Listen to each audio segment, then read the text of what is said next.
Welcome in, ladies and gentlemen, boys and girls. RFK Refugees Podcast. Ted here, John here, celebrating a very fun weekend.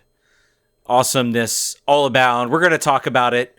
We got so much. I feel like we just had one focus of the show, and then all these other things happen. Some good, some bad, some interesting. All kind of a big spectrum there. Yeah. John, how you doing, my friend? How could I be bad, Ted?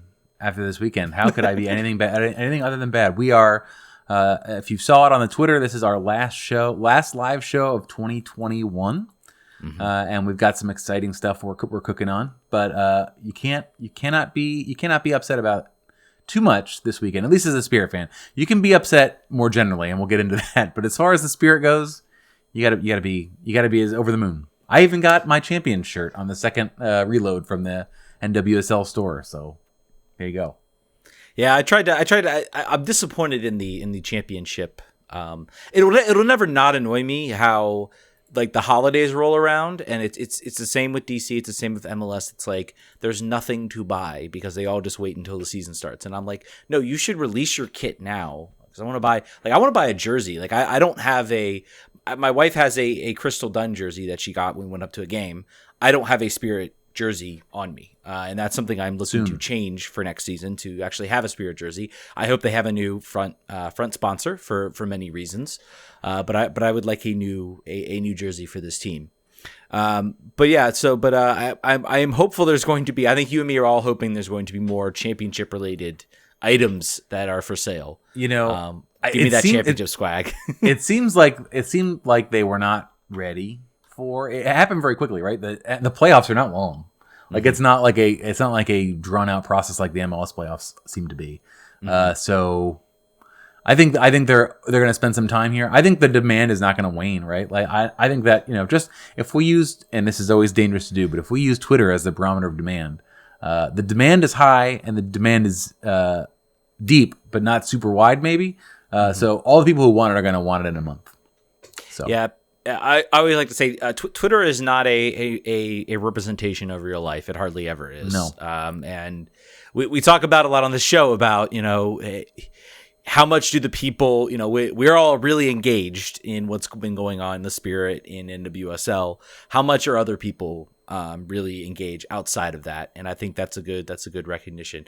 But as Anna Heilferty said, and I'll say they and not we, but she used the word we. They are bleeping champions. The Washington Spirit, 2-1 victors over the Chicago Red Stars in Louisville to win their first NWSL championship. John, what an incredible game, incredible performance from this team all year, all season. We've talked about it at length, and it gets the perfect storybook ending. Yeah, and that's a great. That was a wonderful opportunity for Anna. Got the double quotes right. I think she said that as well in the WUSA 9 interview. So she was practicing for that. Yeah, I mean there was. If you go back to the beginning of the year, we agreed that this team has the ability and the talent to get to the end. It was obvious from the way they were playing, but then everything exploded all over the place. All up, off the field, almost exclusively exploded, but there was times where they had multiple forfeits in one season, and in a league that is as tight as this one was, that should have been a death knell. That should have been something that really, really hosed them to the extent they couldn't come back, but it didn't. And they just stopped. They just stopped losing quite clearly. What was the last game? The last loss was August 6th, I believe. Someone check me that in the comments. But it was a while ago, and Chris Ward, all he did was win, or at the very least draw. And it was so awesome for them to get the reward, right? I think that there was other things after the fact, sort of quotes after the fact. I think Trinity said, like, you guys have no idea off the field what this has been like. Yeah, they said we only know the half of it. Right. So, yeah, I don't doubt that. You had a quite astute prediction on this game. I tried to check it because I unfortunately I had sillily scheduled myself to referee soccer games from 8 a.m. I didn't get home till about 6:30 p.m. So I missed the game. But so I was double checking the math on the hours back just to make sure this wasn't you blowing smoke about how accurate you were. But you were pretty accurate on that. I was pretty accurate. I don't know that I would have said Andy Sullivan penalty, but I really did feel that this was sort of the way it was going to go. We gotta do something about this engagement here, guys. This is wait, there we go. This is unacceptable engagement for what a Nostradamus level tweet. Let's do better, guys. Let's do better. I know it was early in the morning, everyone got stuff to do, but we got to do better. Anyway, hey man, you gotta utilize the hashtags, man. No I way. tell you gotta utilize the hashtags. That's how you get the tweets. I've learned that lesson. I have learned that lesson. It's like those videos that end up on the FYP on TikTok with no hashtags, just because they're so like they just fit for you. That's what this tweet should have been for everybody. So I'm a little upset. Riss also had Riss actually predicted goal scorers, I believe. Riss, listener to the show and Spirit Squadron and Rose Room Collective member. So yeah, man. It went the way I assumed it would go. I don't think that Chicago played the way they do often, right? They didn't neutralize the game entirely. I think there were opportunities sort of going on, but also Chicago was just decimated. Like I think I knew that they were facing some injuries going in. DiBernardo goes out with injury in the first 15 minutes, so their captain's out. They're in their backup goalkeeper. Mallory Pugh does get cleared to play like 5 minutes basically before the game started. She was able to play, but they were missing other there. Keely Watt was long-term injured, and the Spirit had pretty much everybody available. Barring Tori Huster, unfortunately, with her Achilles injury, who has already had her surgery, and hopefully, I think rehab starts pretty quick on Achilles. They don't want you sitting around on it too much, so hopefully she's feeling all right. I'm sure the championship helped feel a little bit, but other than that, the Spirit were mostly at full strength, or at least the players they had throughout the year. So it was an interesting matchup. Yeah, it was an interesting. So let's go through the game. The game, like you said, the game started out Chicago really trying to ugly up the game, giving Spirit most of the possession. I thought the Spirit played pretty well. It was what you expect from a championship game. I think it was a little bit cagey on both sides of the ball, even though the Spirit, I think, had the majority of the possession. I believe the Chicago had two big players going. I know Mallory Pugh was one. She went down right before the Spirit scored, right before the Red Stars scored. And then I think there was another player. I can't remember it was another player that was a major player for them that went down also in the first half that they had to sub. But they entered the first half up 1-0. And I think at that point, I think that was Pugh, by the way. Pugh was injured in the 45th minute and was on the sidelines during the goal, and then came off at half. Yeah, there was one more. There was one more player that went down too. She actually was subbed out, I think, like early in the game, and I'm trying to remember. DiBernardo, I was saying her before DiBernardo in the 13th minute. Yep. So I mean, players get subbed out, but it's still 1-0, and we saw this Red Stars team. Despite missing several key players and several players going down with injury, they had able to sort of ride out that game against a very talented Portland Thorns team. This game, and I know we'll get into obviously the great saves that Aubrey Bledsoe had in this game. But let's be clear. In my opinion, Aubrey Bledsoe ended up winning the MVP of the game, which I think I'm not going to sit here and say she didn't deserve some shouts for that. But the player who I think was the MVP of that game was Trinity Rodman. This game started to turn once she started to find the ball, once she started to find space, once she started to go at players and run at players. This is a game I think that. Not a lot of people maybe were paying attention or keeping up with NWSL. I know she'd been getting a lot of attention. She was certainly getting a lot of attention on the broadcast. Mm-hmm. This is a game where I think the path is pretty clear. Her trajectory is sky high, and this is a player that this team can build around. She went from a hot rookie to showing some skills to now being, I think, pretty close to the central fulcrum of this team. going forward. I don't think there's any doubt of that after this performance. And the players, I think Andy Sullivan even I think shouted her out and said, yeah, she started to put it together, and that's when we started to play well. She hit the crossbar, and then from then she was unstoppable for the rest of the game. Oh yeah, 100%. Just absolutely running of players. We talk about maybe players that didn't have such a good performance. Ashley Sanchez, I thought, bit uneven in this game, but Tegan had a rough half and was at fault for the goal, or not at fault, but certainly it was around. It was. Yeah, you probably say it was at fault. She was around the ball. Probably would have preferred to make a better effort on defense. I think Rachel Hill was able to sort of slip in behind her, and apparently Chris Ward was talking to her at halftime. I think was telling her like, "You're gonna come off. It's not about you as a player." I assume I wasn't there and I couldn't hear, but the fact that I know he was spotted talking to her sort of at halftime, and also the players. A lot of them stayed on the field and were doing warm-ups and drills during halftime instead of going back to the locker room. And again, those of you who were there can check me on that, but that's what I saw on Twitter. But I think Ashley Sanchez, and that was even called out too on the broadcast about how putting a full 90 together has been a challenge. And, I said that often at the beginning of the season, and I think she had a run there in the warm part of the year where she was untouchable, and she was, in fact, the fulcrum of the team. I think she was single-handedly willing this team to win. But I think that this was not this game, and the game against the Courage. Did she come off? She came off early in all three, right? I think she came off early again. Yep. So just not. I'm sure not where she's at. We don't know if she was carrying an injury or what have you, but she did not impact this game, I think, in a major way. Yeah, and I think you talk about. You talk about also, we got to talk about Kelly O'Hara obviously getting the goal as well. So she gets the winning goal for this team. And I think that was kind of, that was very much well-deserved. I think people have talked about her being in the locker room, sort of being like willing this team on after the forfeits and after everything. She kind of was pushing, say, let's go win this, screw everything else. Let's go win this game. And I would say she had an uneven year herself. Yeah.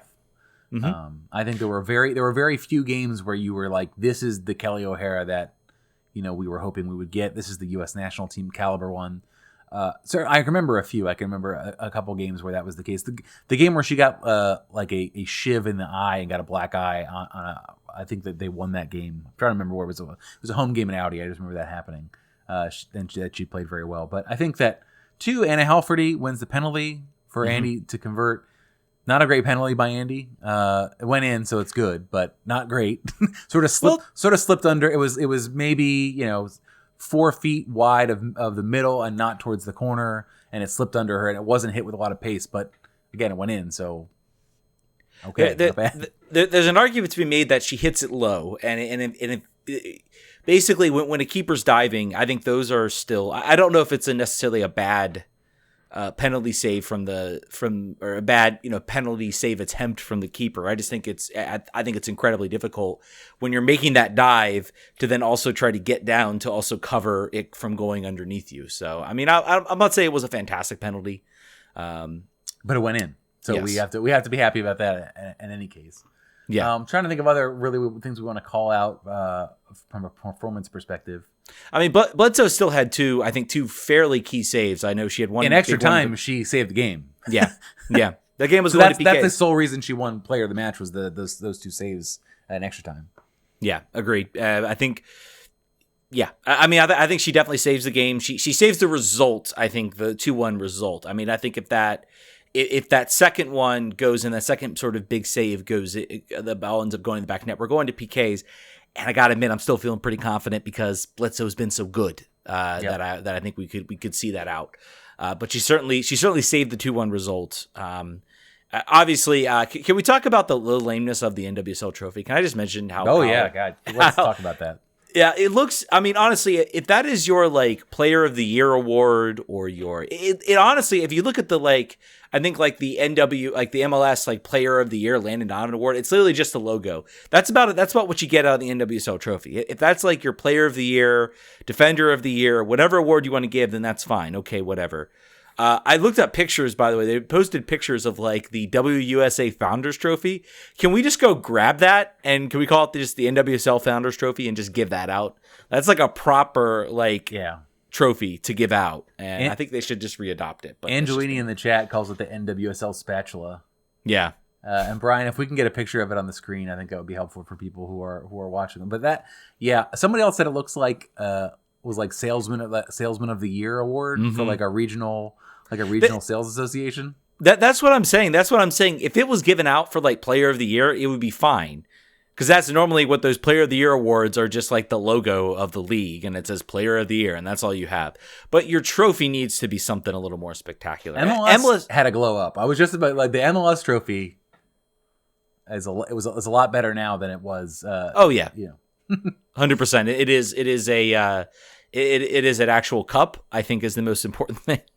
Most important thing about it, and it's called I kind of dug the one before Alan that. Rothberg.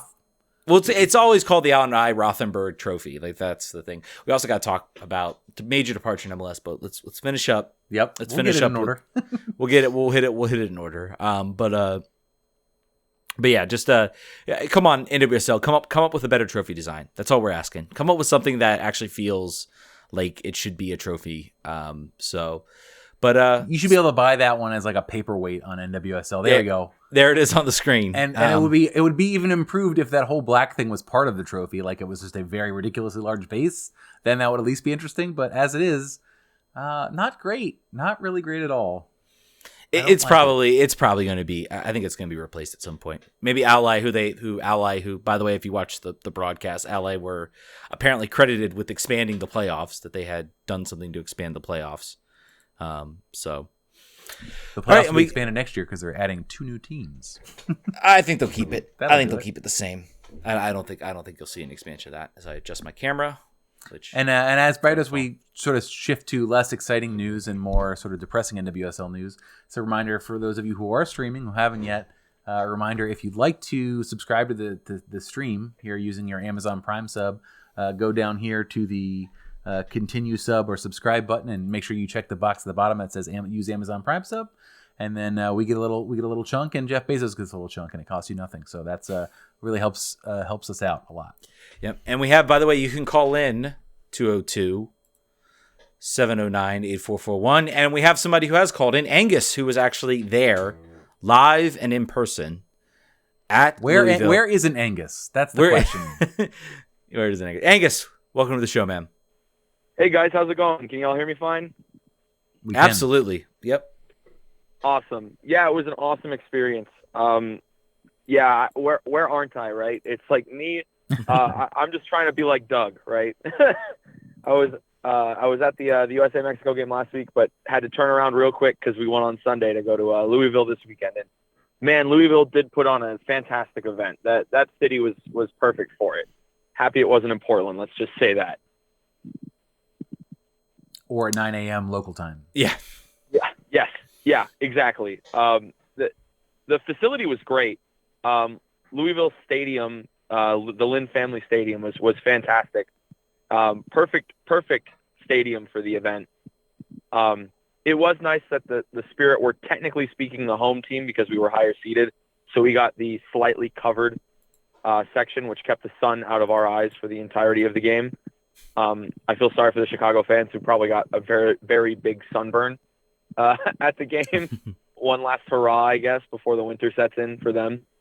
But it was awesome. The whole experience, the whole match day experience was great. Even though it was noon kickoff, it was fantastic. Angus, did you drive or fly? I drove. I did what Ben Olsen said, because you can't pass up a drive through West Virginia this time of year. You can't. It's 9. It's at 7 hours, 8 hours. Remind me. I looked at it and I chickened out. About 9.5, depending on traffic from the DC area. If you're leaving, because I had to make a stop in Harrisonburg, but about 7 from out there, and then they add the extra 2.5. It was a good drive. I'm sure it was. I don't know, man. I don't know, man, if I can do like just for like a weekend trip would be incredible. Although the game would be incredible, so maybe I'd just be riding the high back. I feel like the trip there like wouldn't be bad, but it's just like trying then to do the trip back, and you're like tired and hungover. Most likely is what I'm guessing was happening on. I'm sure there was a lot of post game celebration. Yeah, if I didn't have work on Monday, I probably would have just stayed the whole day Sunday. For future reference for anyone, if they were to host it 9 hours away again. That's what you probably should be doing, but make it a weekend. Yeah. But give us some thought. What was the experience like at the game? Obviously, the crowd was really into it. You guys were doing the countdown. I think or counting up for the keeper holding it. Give us some of your thoughts on the game. And what was the story too about the burned out car you guys posed in front of? Oh yeah. So what happened is we were leaving the stadium after the win. So what happened? This is actually kind of funny. So we the game was fantastic. I really liked the game. I thought that the ref kind of made it her own at the end and made the final whistle more about herself than the game itself, but that's okay. We've been complaining about quality refs in NWSL pretty much all season, and if anything was to highlight that, hopefully the only real nationally televised game did that. So now a national audience saw how poor the refereeing has been all season for these teams, and hopefully we can move forward from there. The same with Trinity Rodman, obviously, because she took the national stage and ran with it. But, man, was that a good game. Going down at the end of half was sad, but it was good for Kelly O'Hara to get her goal back, because she did get burned on the cross that came in to put the Spirit down 1-0. So the small in-game redemption arc for O'Hara was really nice to see. You're right, by the way, that Sullivan penalty was a little risky. I'll say that, because we were right behind the net for that. And the Louisville stands, when I say you're right behind, you are right behind. It's not like Audi where there's a good 10 feet of grass and then there's a good couple feet of concrete and then another, and then you start going up. It's right on top of it. You are right there. So, yeah, that was a suspect penalty, but it went in, so it doesn't matter. We've said that all night, right? With Ola, it doesn't matter anymore all season. And afterwards, because it was Aubrey Bledsoe's birthday, the squadron was invited to her birthday party outside the stadium. They have a futsal cage outside the stadium, so we went over there and and we got offered cake and got to hang out for a little bit. I got my absolute ankles broken by the small children that were playing futsal, but had a fun time regardless.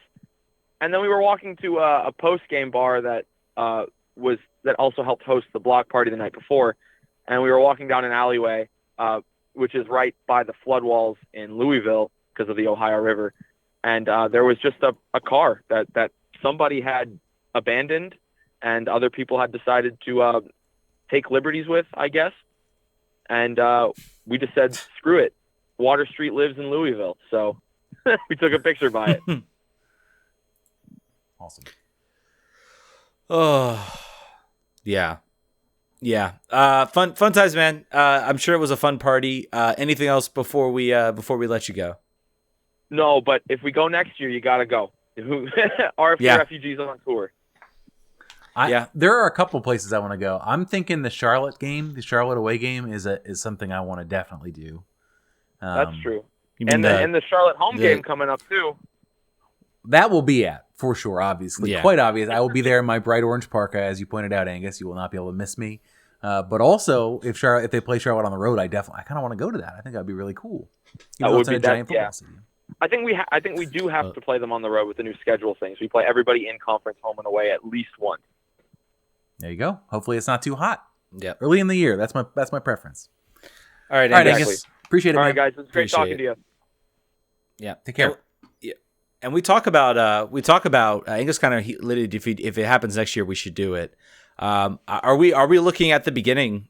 Is it too early to talk? Are we looking at the beginning of a dynasty? I mean, this was a team that I think won this championship ahead of schedule. I think this was not planned. I think we thought they can make noise come playoff time. Obviously, the big caveat is can they keep the band together? I think they're going to lose some player. They're going to lose at least one player, I think, in the upcoming expansion draft. Who that is, who knows? Probably a starter, right? Like, what's the I don't have the numbers in front of me how many they can protect, but it's 10 or 11. I'm not sure, but I mean they're probably going to lose. They're probably going to lose a couple players. Moving on from the Spirit game, obviously the other team on the field was the Chicago Red Stars, who unfortunately lost, and we had a bit of news drop related to them. Very surprising, yet unsurprising, all in the same, I think, in the same boat, for me at least. Yeah, I mean the 1 a.m. thing, obviously, of the nature of the announcement there was a little bit fishy, and I think we've had from Richie already earlier this year a statement that was like, health or family or wants to walk my dog more or whatever sort of excuse. The timing made it so that it was impossible to believe it. But just to sort of loop up, Rory Dames was the longest tenured coach in WSL. Up to that point, I believe there were 9 coaching changes in the league. Houston Dash, the only team that has kept their manager all season long. That would be James Clarkson. James Clarkson obviously is either a very good dude or is just like the last guy, is like his number hasn't just come up yet. Who knows? I don't want to. I know nothing about anything, but it's just almost unbelievable sort of just nature of the beast. Everyone wasn't fired, of course, for that reason, for reasons of abuse and harassment, but a lot of them were. Too many. I would say at least 50% to 100%, somewhere in that range. I don't know the exact numbers, but it's high, and it's. I mean, how many times can we say unacceptable? How many times can we say it's bad? This is not one or two bad apples. This is a systemic issue, and I have to say the timing of this.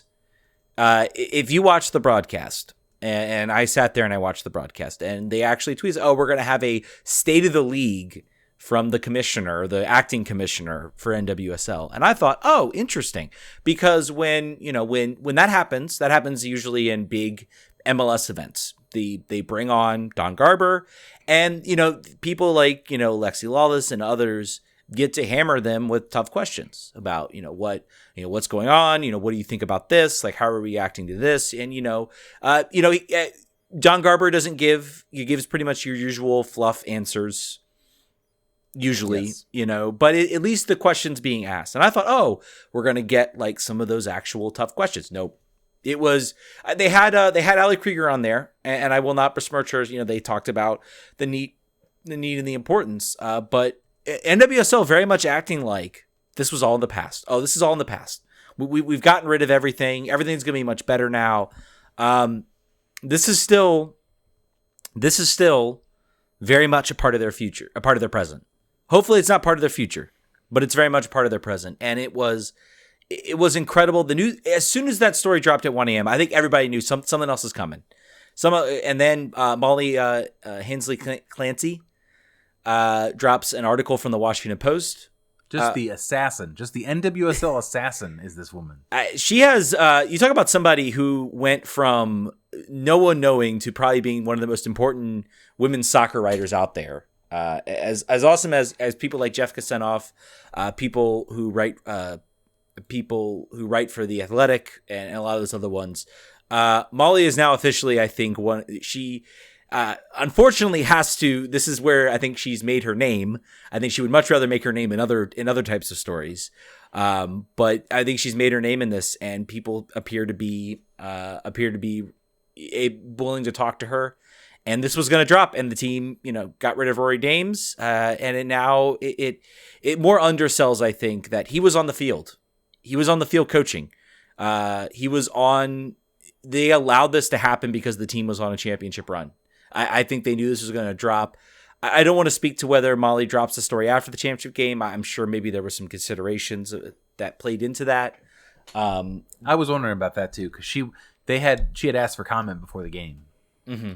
So I don't really know. I'm sure these are old allegations, right? That apparently this is one of those things where there's whispers of stuff and people around the league.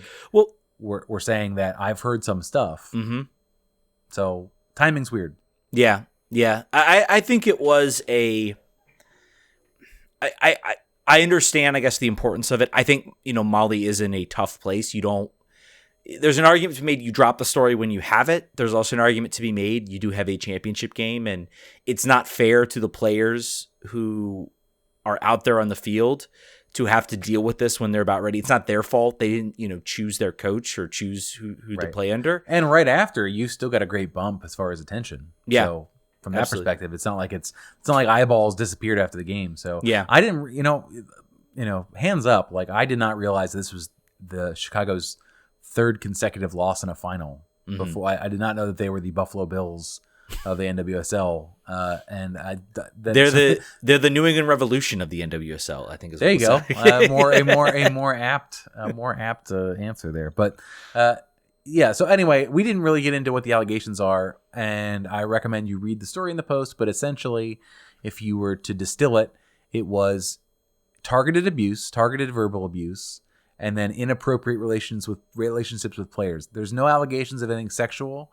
There is allegations of just like weird power wielding and sort of like punishing players for not giving him sort of their time off, either to go to his camps. He runs a youth program, or to go to dinner or go to lunch. It seems, it's like a sort of like a pathetic thing. Like, it's like the boss who doesn't have any friends and wants the people who work for him to be his best friends, but then also utilizing that power to like destroy people's livelihoods. There was one comment on there, because verbal abuse from a coach is always sort of like, that's one of those things that is about how it's taken in more so than what's being said, because different people can hear it differently. I think Morgan Gautreau was saying how great of a coach he was and how his sort of like methods got them to where they were and that they were hard and blah, blah, blah. So like, it depends on who you are, sort of how you hear it, and then like what your position is on the team. And one of the players was told that they weren't communicating on the field. Like, I don't know if they were a defender or a goalkeeper, they didn't say. They weren't communicating well. And then I think he said, how are you going to be a good mother if you can't communicate? And it was just like, bro, like what? Like, that is a weird and extremely targeted and aggressive comment to make. That's not just like, you suck or like you're the worst player I've ever seen. Like, that's bad. That gets said. But that's like an extremely personal and cutting comment to make. And obviously that really set her off. I don't know if she requested to be traded and was traded later. They still didn't say who the player was, but Kristen Press was heavily featured in this. She went to U.S. Soccer. So this is another sort of through current of all of these things, is that when the players are told that don't say anything, okay, then the players say, okay, tell this person, make a complaint, and then we'll take care of it. And then they don't. And that up to now has been the league. In Portland, that was the league that was told what was going on and they didn't do anything. In this case, it was U.S. Soccer.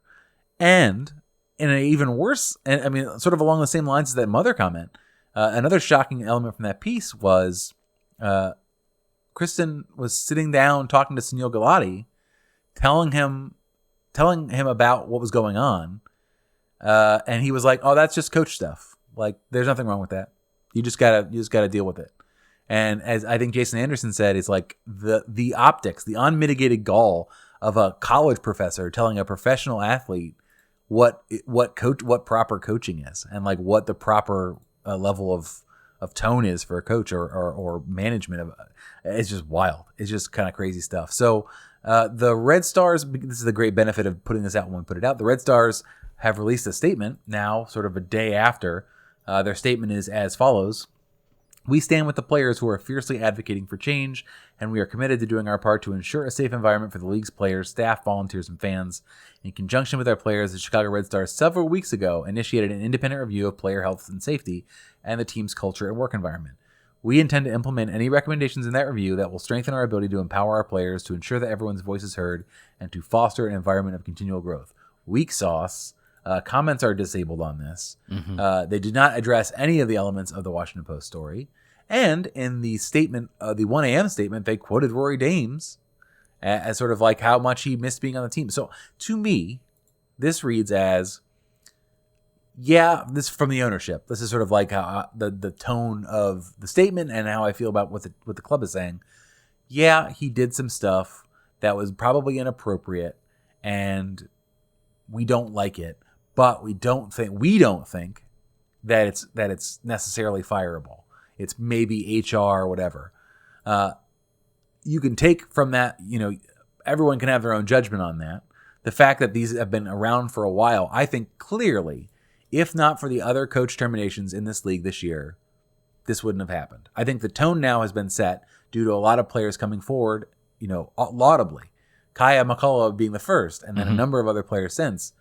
They have enabled a scenario in which stuff that was borderline before is now over the line. Mm-hmm. Stuff that was accepted as probably too extreme, probably, over the line for what should be done, but not a death penalty offense.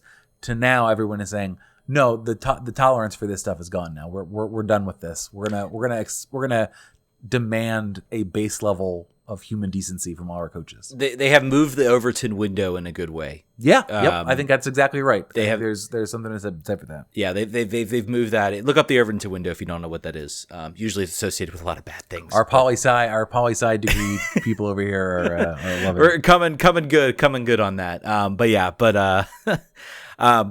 it is. I just still can't get over again the performance at halftime. I can't get over how this is. I fully believe. I think this is.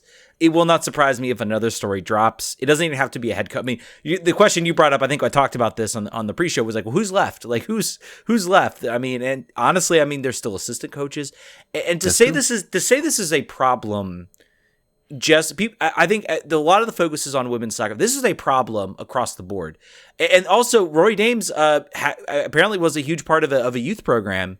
And I saw a tweet out there where one coach said he stopped taking players from, I think his Eclipse youth program because they came in just so mentally broken.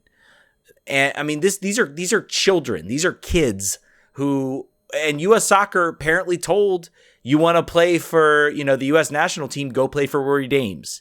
So this is somebody that U.S. Soccer pushed heavily into for youth players. And this is, as somebody who has refereed youth soccer, I have seen personally, borderline unacceptable behavior from coaches, from parents. We had an incident come across, and I know I'm taking this a little bit far, but it was an incident, local news, I think in California, where a parent rushed on the field and body checked a referee.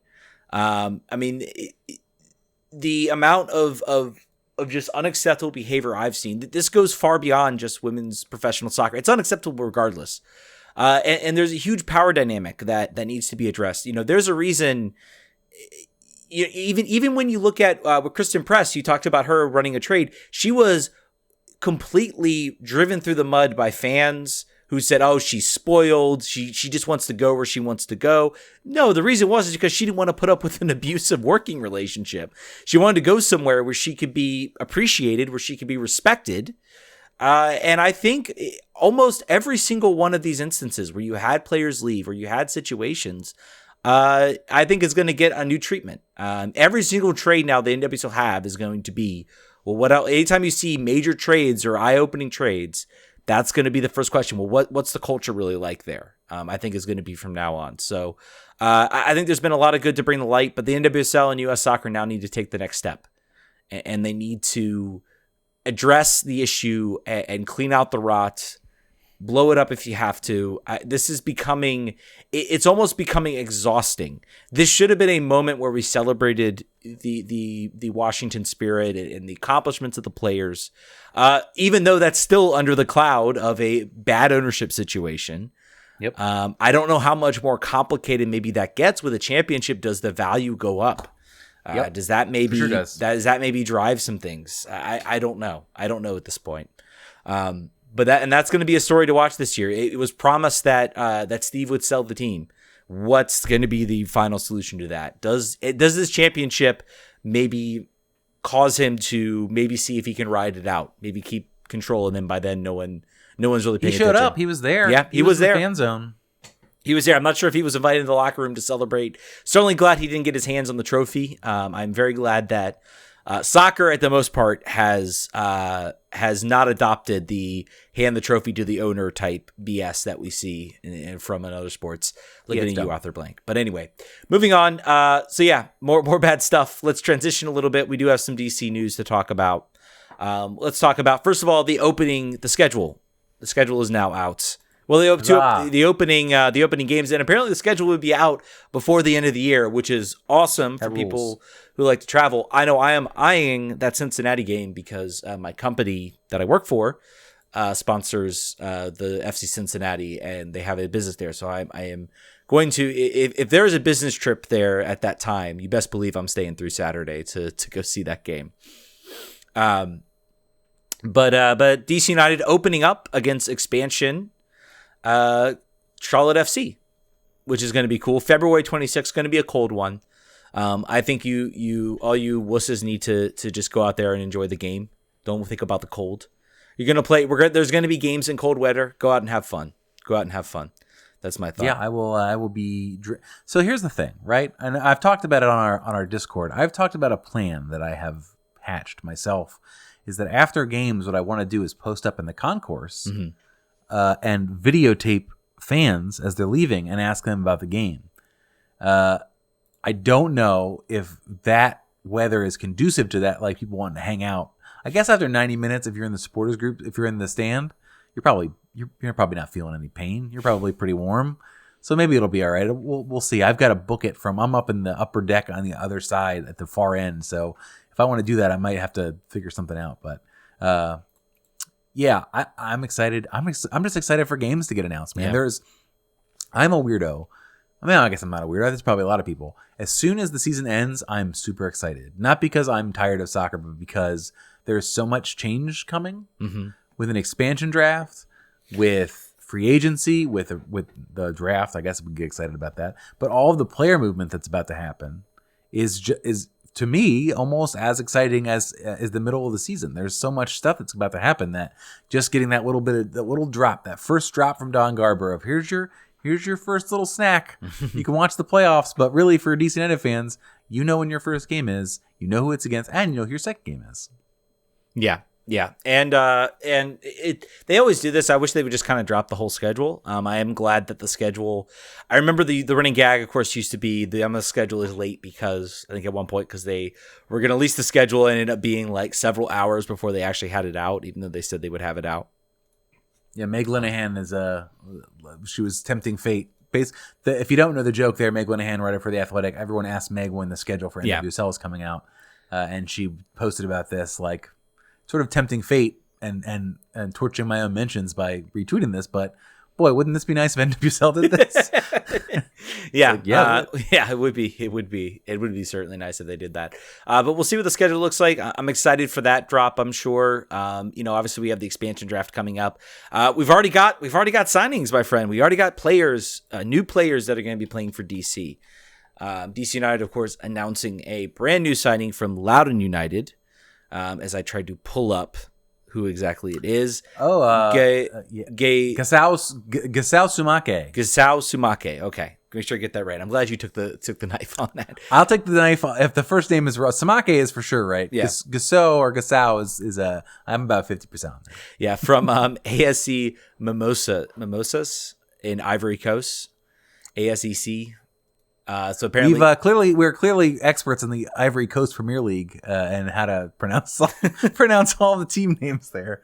But defender signed to I believe a 2-year deal with two options for DC United. Yeah, he spent the year on loan for Loudoun United, which I guess he apparently. I was kind of weird. I'm like, wow, you're signing a defender for the last place team in USL Championship. Apparently, been injured, so he didn't make much appearance, but apparently impressed enough to earn a contract. And so I'll be curious to see what he brings to the team. Maybe, it seems interesting that he is kind of the first signing. And apparently you had hinted. There's one more. What's that? There is one more coming. A name that people know, a name that people love, from Loudoun United will be signing for DC United before the season starts. So I want to know where you get your sources on that. Let's just call it a very close to the team source.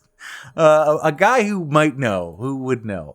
But when it happens, I'll make sure to say that's the guy I was talking about. But count on that. I think, like you said, he wasn't around for much of the season. If you look at, we're gonna put our hands up and say we did not watch every Loudoun United game. Yeah, we could say that truthfully and honestly. But if you look, the only thing that I've got from FootMob, his average rating was very high for the games he did play. Mm-hmm. And I know that people on the team were talking about him earlier on in the year. He would train with DC United frequently. He impressed right away. So depth in the defensive side is never a problem. I don't believe he's a center back. I think he's more of a wingback player, which we need more of. I don't know if he's left-sided or right-sided. If he's left-sided, that's even better. We definitely need help on that side. So he's basically the Joseph Mora replacement, I think is what. I think that might be right. Yeah. Internet is again. We'll take up an international spot. I think that is so. When you're building a roster, that's got to be one of the harder things to make a decision on, right? Because like depth, international depth, what is that worth to you? Basically, you're thinking, oh, I think it tells you about where you're willing to spend money otherwise. Sometimes, or it just means you're going to go acquire other spots. We'll see, I guess. Trying to see how many international roster spots DC United have and how many they'll be getting back. I'm not sure what the math is on that. I know they've traded some, they've acquired some. If Hernan gets his way, they're gonna be shopping for some more of them, I believe. Yeah. So we'll be curious to see. It'll be nice to be the team that's buying them for the first time. Yeah, we are dependably the ones selling them to other teams. Yep. So it'd be nice to have some actual international roster spots for the team. But exciting to see. I can't say I know if he'll be successful. I can't say if you say any USL player for sure whether they're going to be successful. But yeah, fun times ahead. We're going to get all into the action. I think we've got obviously we have the expansion draft coming up. I don't know if we'll be at risk of losing anybody major. We'll kind of wait and see. I think we did have some depth, but I think we get to hold on to some of our obviously we get to hold on to our homegrown players. You have to protect a certain number of internationals. I'd be curious to see when that list comes out. Do you have to protect your designated players? What's that? Do you have to protect your designated players? I don't think so. You do have to protect depending on how many internationals you have to protect a certain number of internationals. It's why I think there was one time DC had to protect a player they had no intention of keeping. They just had to protect them because they needed a certain number of internationals. And it was kind of like, I think there were two players that like, we definitely don't want to keep this guy, but we'll just protect this person. And they're not going to play for us. I forget who it was and I forget what year it was, but I remember that being the case. So not for nothing, just to close the loop on Loudoun. If you were to say want to go on Loudoun United's website and see how many games Samake played this year, and you went to go do that, you would be greeted with 2019 stats on the club page as the only stats that you can get. So that's something I hope changes. They did hire a new business chief of business there, and they're hiring a bunch of people. So job one, update your website a little bit. Yeah. First person walking in the door. They at least have. I feel like the content is going to be great coming from. They've just hired some new video people for Loudoun for DC. Oh yeah, so, no, that is where they have spent money in the last couple of years for sure on the staff side, and it has paid huge dividends for them. I don't think they're growing a lot in their total audience share as far as like followers. I think they're still probably middle of the pack or towards the bottom third. But the content they're making across the board is great, and I hope they have the capacity to make more of it, right? Because it's great. I just hope that they can continue to increase the volume of it. But putting together winning sides will help all of Helps that too. I'll be curious to see what the Spirit home opener will be like after this championship game. They garnered some attention for it, so absolutely. I'll be there as a fan in the with the squadron. That's my post. I will not be in the press gantry in 2022. I don't think. Yeah. So you'll see me. Say hi. All right, folks. I think we are going to. I know people who watch the live show who are now catching the back end of this podcast. We apologize for the technical issues. This was a trick. We just wanted you to subscribe. All a trick. All a game. We just put in an hour or however long of internal torture just to trick you guys into subscribing. It's worth it. Yeah. It's worth it. Yeah. We will definitely be back to talk more. We will probably do another. We'll go ahead and do another live show A farewell that actually is seen by people. Definitely wrap up the year. Probably won't be next week. I think John and I both are on a much ado break. I don't think you won't get a show.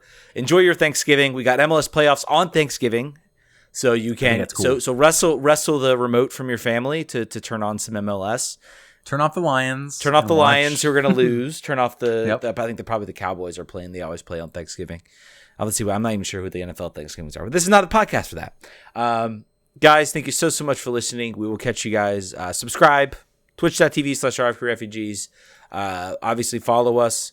Obviously, Twitter, wherever you can. Tell your friends about us. Tell how awesome the show is. We love you guys so much. And we will catch you guys sometime later in the year. Sometime soon.